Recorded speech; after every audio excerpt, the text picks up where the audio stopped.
All right, League of Legends champion tier list. We're only doing the top 15 because if we did all the champions, it would take like 2 hours, and I don't want to do that because it would be just tedious and boring and stupid. So we're doing the top 15 based on pick rate. So I saw JonTron's video about tier lists earlier today that got posted and figured why not jump on the bandwagon because they're easy, I guess. So we'll just go down the list. Why not? We'll start with Lucian.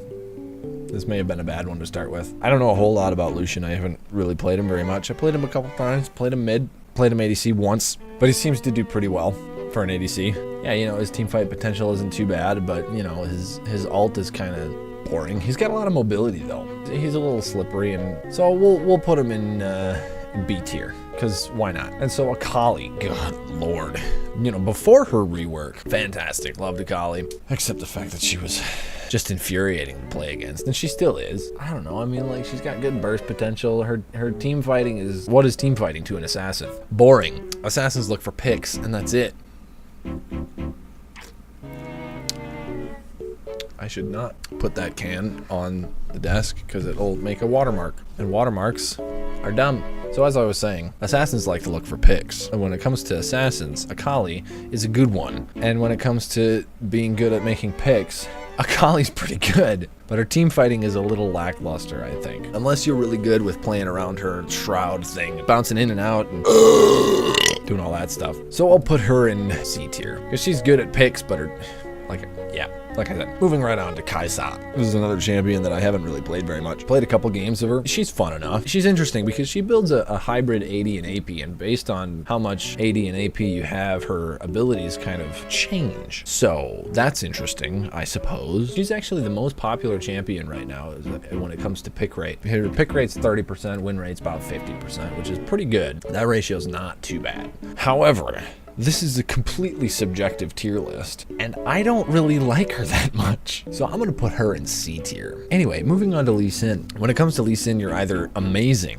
or you're garbage. He's pretty good, but at the same time, if you get a bad Lee Sin on your team, you almost wanna just AFK because you don't like it very much. And he doesn't scale very well in the late game, so we're gonna put him in a D.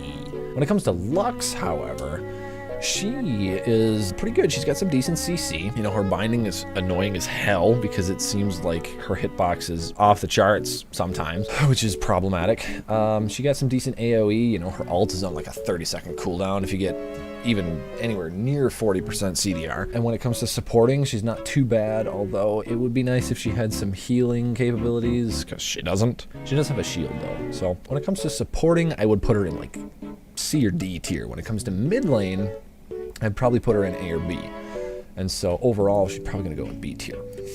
Plop her right there. Pantheon just got reworked. So we're not gonna talk about that because he hasn't been out long enough. We're gonna talk about old Pantheon. Old Pantheon was an interesting champion, and he scaled terribly, but his early game presence was a force to be reckoned with. His team fight potential with his man drop, he can cause a ruckus.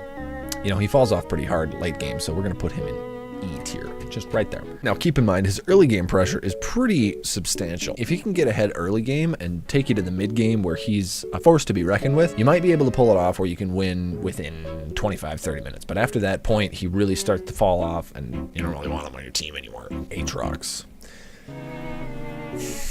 They took out his revive. Yasuo. I'm gonna be completely honest here. Yasuo's my favorite champion of all time, but I'm gonna try and be fair here because everyone knows when the Yasuo's on your team, he's a brainlet potato, and when he's on their team, he's the greatest Yasuo you've ever seen. He's also usually played mid lane, and he's an AD champion, which is not great. You usually want some AP in mid lane to balance out the team so that you're not stacked on AD with your ADC and your usually tanky top laner. You know, if you pick a Yasuo into mid lane, I can think of 3 or 4 really hard counters to Yasuo. Annie being one, Diana being another one. Both of those champions really just kind of poop all over him. And then Zed, who's another AD mid laner, where once he gets his Duskblade, there's really nothing you can do about him, unless the skill gap is just so big that it doesn't really matter anymore. So when it comes to Yasuo, his team fighting ability is pretty great, but you kind of have to build your team around him. So if you have like a Malphite or a Cho'Gath or even a Thresh, you're sitting pretty. And his ability to duel is some of the best in the game. So, you know, just because of the bias, and he's not a bad champ, we're gonna put him in A tier. Pike. Okay, so Pike, he's a shitty Thresh because his pull is not as good, and his one hard CC ability puts him right in the middle of the enemy team, which you don't really want. However, his ultimate, if you can chain it well, it's an instant pentakill, which who would complain about that? And his passive, it doubles kill gold, which there's nothing wrong with that, but half the gold goes to Pike and he can't build tanky, so you're basically stuck with an assassin support. I don't know, I'm gonna put him in D tier. Silas. I know next to nothing about this champ. I know he can steal ultimates, which is kind of neat. And I know he's kind of a dickhead. I don't think he's very good right now. I don't like him very much. I'm gonna put him in D tier too. Vayne. Now when it comes to Vayne, in my opinion, if you play Vayne in either bronze or silver elo, you should not be playing Vayne. Vayne is a very technical champion. Her ability to just demolish tanks with her passive and her true damage. Blade of the Ruin King and Ginsu's, I mean, it's insanity. She's a very good champion, but you have to have the technical ability and capabilities to back her up. But she's still going in B tier, just because she has a pretty decent skill cap.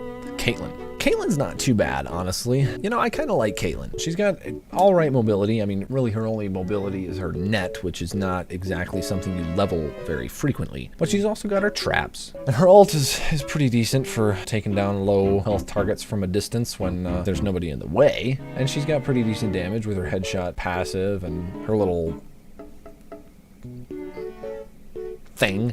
I put her in A tier. She's alright. Now Thresh, on the other hand. Thresh is one of the greatest supports I think I've ever seen. Yeah, he doesn't have any healing abilities.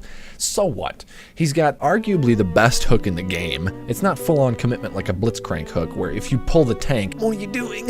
Whereas if you hook the tank, you don't necessarily have to follow up. You don't have to go in and do your whole combo. You hook them and you're like, all right, well, that was the wrong person to hook, so you can just let it go, and then in a few seconds you can try and hook again, and then if you get the right person, you can pull them a little bit, follow through, and then flay them towards your teammates, and then they all follow up, and the lantern can help get people out of sticky situations where you just kind of toss it out there and then they're like, nope. The flay is really great for repositioning enemies. The utility on Thresh is insane. Thresh has amazing utility. I love this champion. He's hands down my favorite support to play. If I'm stuck in support, I'm picking Thresh every time.